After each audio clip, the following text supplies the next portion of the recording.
তো গতবার আমরা ইউটিউব ভিডিও আপলোড করে সেখান থেকে ব্যাকলিঙ্ক পেয়েছি। তো আজকে দেখবো হচ্ছে ওয়েব 2.0 থেকে কিভাবে ব্যাকলিঙ্ক নিতে হয় সেটি দেখব। তো ওয়েব 2.0 হচ্ছে যেমন আমরা blogger.com,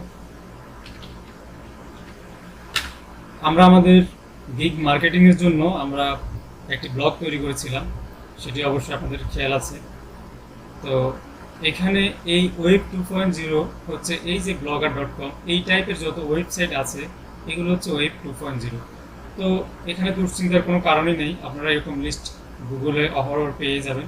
তো আমার এখানে আমি আপনাদের জন্য একটি লিস্ট রেখেছি যেগুলো হচ্ছে আমি চেক করে রেখেছি যে এগুলো ওকে, এবং এখানে আপনারা সাইন আপ করে পোস্ট করতে পারবেন। তো আমরা যাব হচ্ছে আমাদের ব্লগারে গিয়ে আমরা নিউ পোস্টে ক্লিক করব। যেহেতু এর আগে আমরা ব্লগারে গিয়ে আমরা কীভাবে ব্লগ তৈরি করতে হয় সেটি দেখেছি। তো ওয়েব 2.0 যে এরকম ব্লগের মতোই আরও অন্য যেসব লিস্টে রয়েছে, ওয়েবসাইট রয়েছে, সেগুলোর একই সিস্টেম। এখানে আর কোনো সিস্টেম মানে ভিন্ন কোনো সিস্টেম নেই। তো আপনাদের আশা করি সমস্যা হবে না। তো আমরা এখানে এসে কী করবো, আমরা আগের মতো যে আমরা যে কোনো একটি গিগ ওপেন করে আমরা সেখান থেকে আমাদের টাইটেল কপি পেস্ট করে এখানে বসাই দেব। তারপর হচ্ছে আমাদের যে ডিসক্রিপশন সেগুলো কপি করব।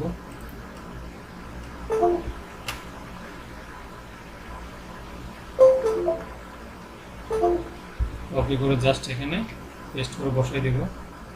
এরপর আমরা আমাদের যে ইমেজটি,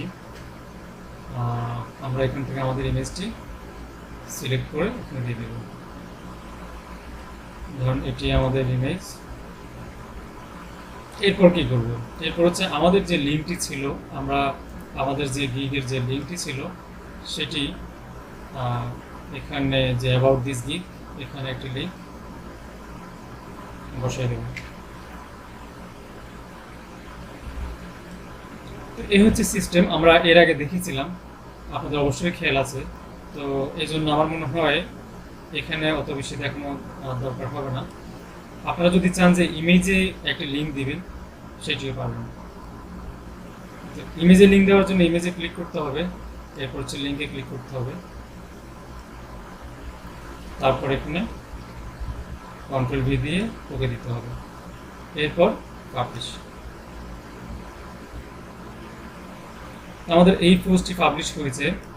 তো আমরা যদি দেখতে চাই যে আমাদের পোস্টটি কীরকম রয়েছে, দেখুন।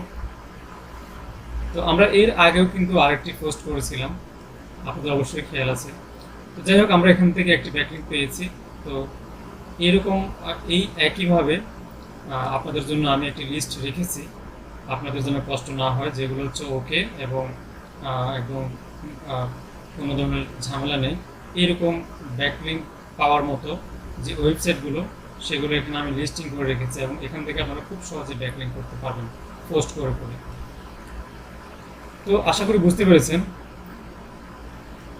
তো ওয়েব 2.0তেও আমরা ব্যাকলিঙ্ক করেছি সফলভাবে, এবং কিভাবে ওয়েব 2.0 এবং ব্লগ কমেন্টিং সাইটগুলো নিতে হয় আমি সেটিও দেখিয়েছি। তো আগামী পর্বে আমরা দেখব হচ্ছে যে কাস্টমারদের সাথে কাজের বিষয়ে কীভাবে কথা বলবেন এবং কীভাবে কাজ নেবেন। তো আজকের পর্ব এই পর্যন্তই। আগামী পর্বের আমন্ত্রণ জানিয়ে আজকের পর্ব এখানে শেষ করছি। আল্লাহ হাফেজ।